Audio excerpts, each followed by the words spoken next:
Hello, I'm Julie Wallace with the Coalition for Children, Youth, and Families.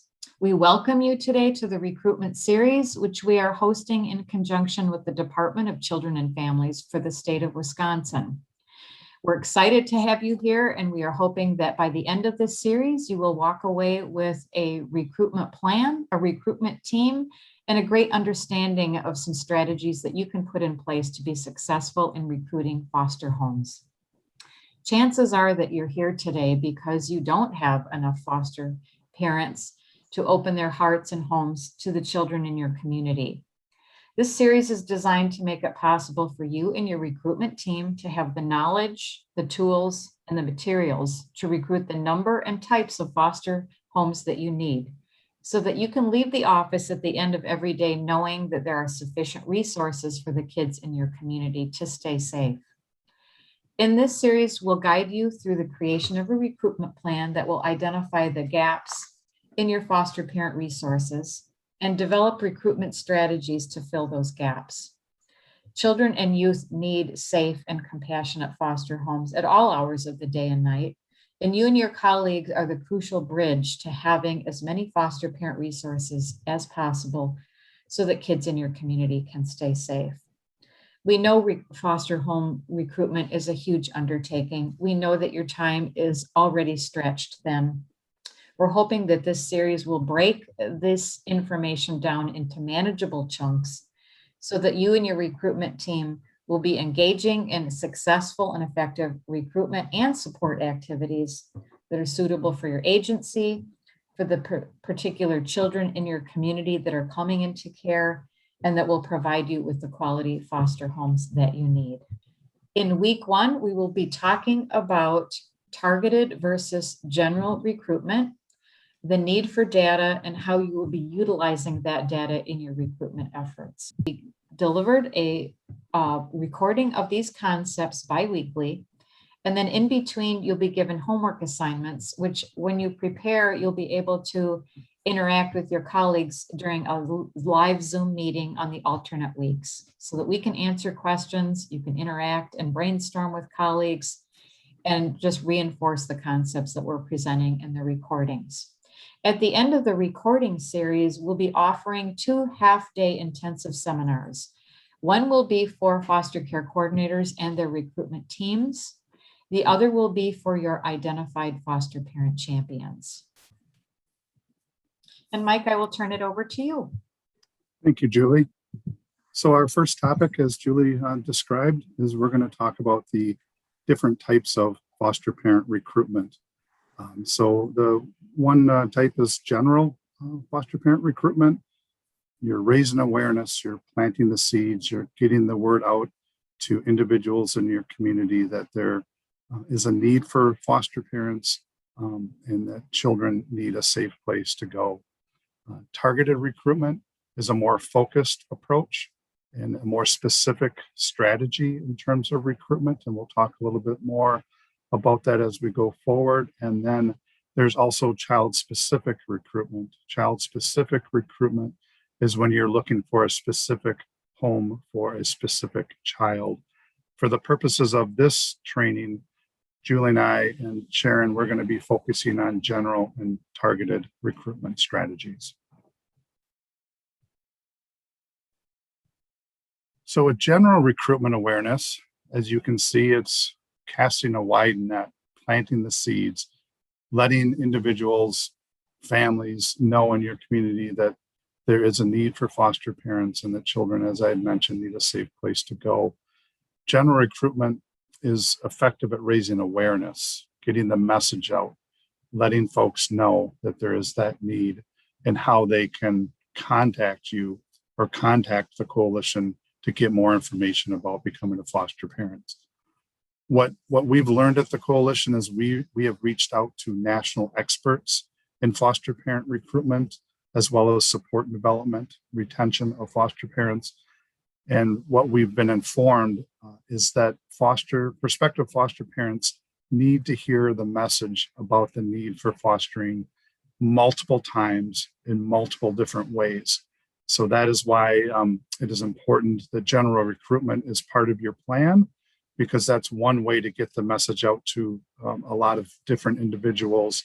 And then there's different ways that you can, get that information out. For example, some communities or agencies, they'll put yard sale signs out with, foster parents needed, please call this number. That's one strategy for foster parent recruitment. Other agencies may put an ad at the local theater. Again, that's going to reach a lot of people, families that are going to the theater to watch a movie and get the message out that there's a need for foster parents and who to call. Brochures, flyers, posters, radio ads, television ads, public service announcements, social media ads, if your agency has a social media presence, which in this day and age, it's definitely recommended to get that word out to as many potential prospective foster parents as possible. And again, trying to get that word out in a variety of different ways. Next slide. So that when we're talking about general recruitment, there's benefits, as we talked about, getting the word out to a large number of people, getting the message out, informing your community that there is a big need, and where and who to contact if they are interested in making a difference by becoming foster parents. But there are also some limitations when it comes to general recruitment. In other words, you don't want to make general recruitment your one and only strategy when it comes to foster parent recruitment, because for a variety of reasons. One, it's expensive. You had heard me mention radio ads and television ads, and I didn't even talk about billboards, but billboards is another way to get the information out. There's a variety of different ways, but that comes with an expensive cost. Your return on investment, what we know again from the national research is that general recruitment, as you can see on the slide here, that it only accounts for 1 or 2% of the inquiries. So you're putting a lot of time, energy, and financial backing into a plan that results in a low number of inquiries. And then it also, as a foster care coordinator and as part of your foster care recruitment team, there's going to be a lot of inquiries that are going to come in, and that'll be extra labor intensive for you and your agency to go through and find out the quality applicants that really match what you're looking for in terms of foster parents. So what we're proposing is, and what the national experts recommend to us, is that you combine your efforts into general recruitment efforts as well as targeted recruitment efforts, which I'm going to talk about in a few more minutes. So definitely do the general recruitment strategies, talk amongst your team members on your recruitment team, come up with different ideas, ask your colleagues at your agency how they can help get the word out, because the more people that are part of the recruitment efforts, the better it's going to be in your recruitment efforts. So the more people you can get on board, the better, but you're definitely going to want to combine the general recruitment with targeted recruitment. So targeted recruitment, data is your friend. Data is going to help your recruitment team develop specific targeted recruitment plans. In other words, you need to identify data and information on the children and foster families that you currently have in your pool of resources, and then also determining what additional resources you're going to need for recruiting prospective foster parents. For example, Julie and I and Sharon have been contacted on several occasions by many different agencies about, we need more teen foster parents. And so we've connected with those agencies and provided some teen specific targeted recruitment strategies.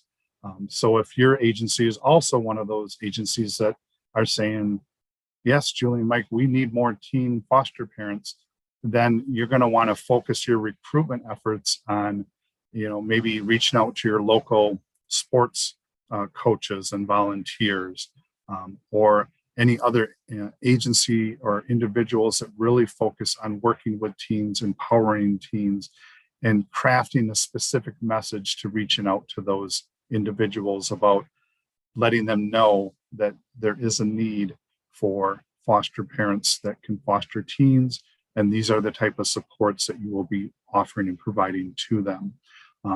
Another example would be neonatal abstinence, young babies. So if you have children that are coming in that need that specialized fostering skill set, reaching out to the medical community, the medical professionals, and letting them know this is your need. This is where they can help foster children with those specific needs that need to be addressed. And so bringing that message specifically to the medical professionals is a form of targeted recruitment, just like bringing the message to individuals that have a connection with teens is that targeted recruitment approach. One thing that Julie and I and Sharon want to make sure that we mention when it comes to any type of recruitment, whether it's general or targeted recruitment, that all types of recruitment, it's a marathon, not a sprint. So recruitment takes time, energy, and commitment by you as coordinators, as well as everyone involved in your recruitment team. And we all know that recruitment doesn't happen overnight. It's going to take time and effort. So thank you for all the effort that you all are doing to make sure that you have enough quality homes to meet all the needs of the children that are coming into your care. Next slide. So again, and Julie's going to talk a little bit more about the specifics regarding the data, but when you're crafting your recruitment plan, you want to make sure you gather as much information and data from your agency as well as from the Department of Children and Families through JEEPers, so you have the information and the data necessary so that you can make a plan that's going to target what your specific needs are at your agency. And when it comes to data, as we all know, data is going to change. Needs change. Home needs are going to change. So you want to consistently and continually, as a team, as a recruitment team, evaluate that data, look at that data, and make sure that you're focusing your time, energy, and financial resources into the type of recruitment that you need as an agency. How many homes, what type of homes, what are the type of children that are coming into your system that need foster care. And so those are things that you're going to want to look at and explore as a recruitment team. Next slide. Mike talked about the importance of data collection. I just want to dive a little bit deeper into the types of data that you're going to be looking at. When it comes to the children that are coming into care in your community, age is kind of an obvious one to all of us. You probably have a mix of homes already that take infants and young children versus teens or older school-age children. One point that we want to make about age is that often people come into licensing with a very definite idea of the ages of the children that they want to care for. We often hear stories of people who are currently working in a middle school or working with youth in a sports capacity and come into the licensing office and indicating they want to care for infants and toddlers. It's okay to have that conversation with families and explore with them the possibility that there might be an age group that they haven't thought of. People that do have teen experience might be thinking babies and toddlers are what they want, but when it comes right down to it, they may be better suited to that older age range. So have those conversations with folks, maybe not right, at the beginning when you're trying to really recruit them and have them be interested in doing foster care. But at some point, that's a characteristic that you have some flexibility around in terms of educating your families and encouraging them to open up their the possibilities there. Race and ethnicity. These are really important. This is an important characteristic to look at because often we have areas of our state where kids of color are being removed from their homes and going into care, and they're ending up in homes where the parents don't look like them. So as you analyze the demographics of kids in foster care in your area, do you have a need for more families of color? One of the great things about recruitment is that data shows that if you recruit and target families of color in your community, white families will also see those ads and will be responsive to them.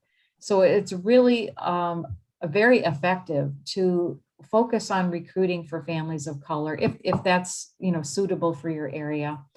Your net will be cast over many types of families and they will respond to your ads or to your marketing. So just keep that in mind, because we really do want to have options for kids. If kids of color are coming into care, if at all possible, we want to place them with people that look like them. LGBTQ foster families are very needed in every county in the state of Wisconsin. And one thing that you also want to be doing in your recruitment and marketing materials is really focusing on those families and making sure that they feel welcome and accepted and safe in stepping forward and exploring the idea of being licensed as a foster family. So every county has LGBT kids coming into care. Hopefully you are recruiting around that characteristic so that those kids feel safe and feel supported as well. Mike mentioned the neonatal abstinence syndrome. That would be a special medical need that children coming into care would have. There are other things that you might assess for as well. Do you have kids with autism coming into care? Are there severe developmental needs in some of the kids that are ending up in foster care? And where are those resources in your community that can match those needs? Not only in terms of recruiting for foster families, but you're going to need to have that data when you're looking for resources for your foster families and supporting those kids when they're in care. Geography may seem like a strange characteristic to identify, but we have heard from counties where they may have very large urban areas on one side of the county, and lots of kids are coming into care from those areas, but their foster families are all in the rural western part of the county that has very small communities, small schools. And so it comes to pass that kids being placed in care are all being removed from their neighborhoods, their school districts. They're not close to their families anymore. And we know that geography really does impact reunification. When kids are moved far away from their homes and their school districts and have less visitation due to geography, it tends to delay reunification. So that's another key point to be collecting in your data. And then you want to look at the foster families that you currently have serving your community. What are the characteristics of those folks that are doing a great job in caring for the kids in your community? What are their motives? What are their personal characteristics? What is the educational background they have? What are the interests that they seem to have in common? You will probably find as you look at your rockstar foster families that there's a kind of common thread running through those families in terms of the types of jobs that they have, the special interest groups in their areas that they're part of, where are they volunteering? Are they in churches? Are they in faith communities where caring for children is really a value that they've adopted? And then geography, again, that's important in your community. You want to place kids as close as possible to where they are originally living with their birth parents. And so recruiting families that are close to those areas so that visitation can be facilitated, so that school districts can be maintained, so that you're not transporting kids long distances. Geography is another key aspect. And then the next one, specific populations. This is going to turn out to be a really easy source of targeted recruitment for you and for your plan. Folks that are involved with children in their professions or in their free time, their faith communities, their activities, all of these things, you can really look at that and hone in on where you're going to focus your recruitment efforts, your activities, your communications. This is really some low-hanging fruit in terms of assessing need and assessing the qualities of the successful foster families that you have. And then you want to look at your internal processes. As inquiries start coming in, how is your agency conducting that process? Denise Goodman has taught us that when families first contact your agency, that is a critical area of communication. When they call up on the phone or when they email, is the person that's taking that call being very focused on the need and the desire of that family to foster? Or are they immediately launching into a data collection conversation? Are they taking down name, phone number, social security number, address? Are you focused on all of the particulars, or are you really paying attention to why this family is calling and what it is they're looking for to foster, and really honing in on that part of the conversation and making them feel welcome, making them feel needed and wanted, valued? These are folks that clearly are interested in kids. So are you having conversations right up front about the kids that are coming into care and kind of tugging on their heartstrings and encouraging their movement forward into licensing? Because we know licensing is tough. It's long, it's arduous, it's full of paperwork, it's all kinds of things that people don't necessarily look forward to. So before jumping into all of that, really engage with and connect with the families that are inquiring. And then your current foster family pool needs to be analyzed in terms of data. Do you have excess capacity on paper, but then running out of room when you're actually going to place? And is that happening because there are families that are either rejecting placements or are accepting only one child or maybe two children where they have the capacity to do more? And if that is happening, are you analyzing why that's happening? Later in this series, we'll be talking about things like stay interviews, where you'll be sitting down with your foster families and finding out, are they satisfied with the support that your agency is providing? Do they feel comfortable? Are they getting the support that they need? All of those things need to be part of your data collection when we're talking about developing a targeted recruitment plan. What is it that your agency needs to be doing for existing families to keep people on board and keeping them feeling supported? And then if you have families exiting the system early, are you putting lots of time and energy and effort into licensing folks, and then they are exiting the system prematurely, like within a year or two? We have heard from counties who are experiencing that, and it's because families are adopting the children that they are caring for. And so that has been a change in the trends, where kids are not being reunified, but are being adopted by their foster families, which it's wonderful that kids are finding permanent placements, but then that creates a challenge for you in terms of losing those quality homes. So all of the data collection is about kids and rockstar foster families so that you can put together an appropriate targeted plan. You'll be receiving or have received from the Department of Children and Families data that pertains to your particular county or region in terms of the types of kids coming into care, as well as the foster families that are currently licensed. So that system is called Jeepers. It's part of the eWSAQUIS software program, and you are probably all currently using that, but if not, that is something that the Department of Children and Families can provide guidance on. And then the internal data tracking, of course, is a separate system. That's where you want to be really analyzing what happens to families from first inquiry all the way through licensing or denial.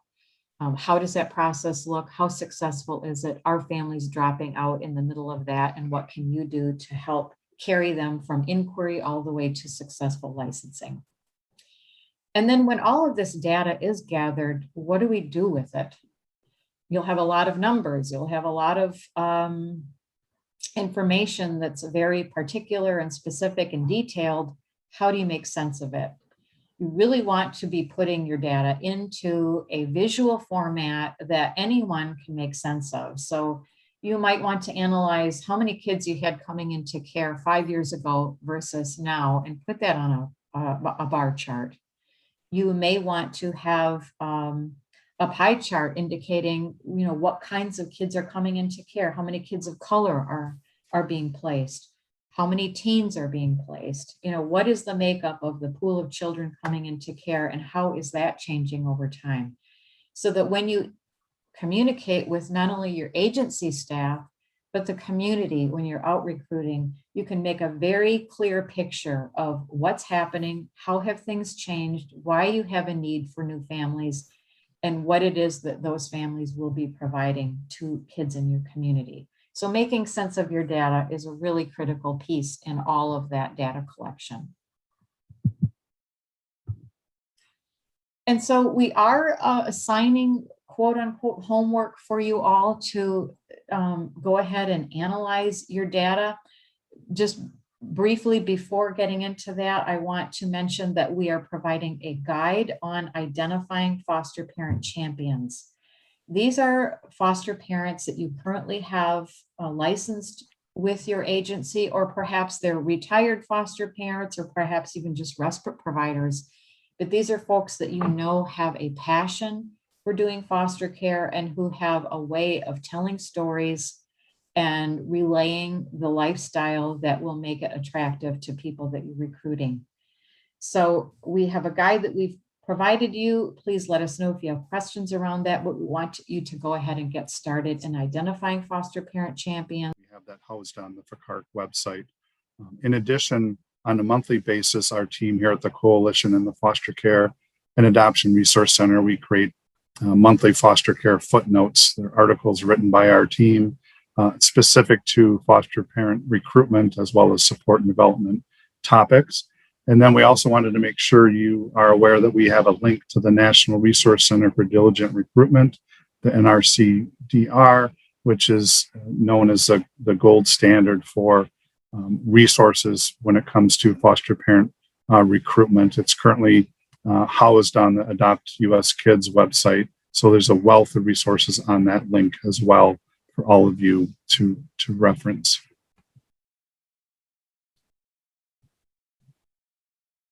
And on this slide, we have the contact information for Julie, myself, and our colleague Sharon. And our phone number is on there as well, the 414-475-1246. That phone number will take you right to our agency's office in Milwaukee, and then just ask to speak to either Julie, myself, or Sharon. We're here to support you throughout this process and provide resources. If you need additional resources, we're happy to look into that as well. So please feel free to either send us an email or give us a call, and we're here to help.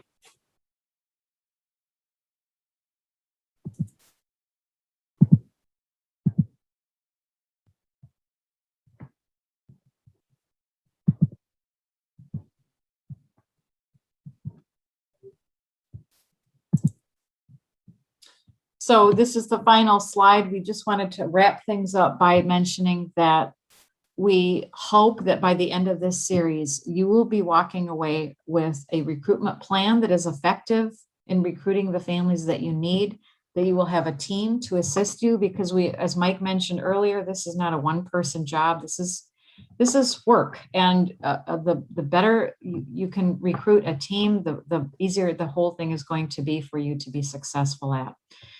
And we hope that you will have a better understanding of the number and types of foster families that you need and the best way to go about finding, recruiting, and licensing those homes.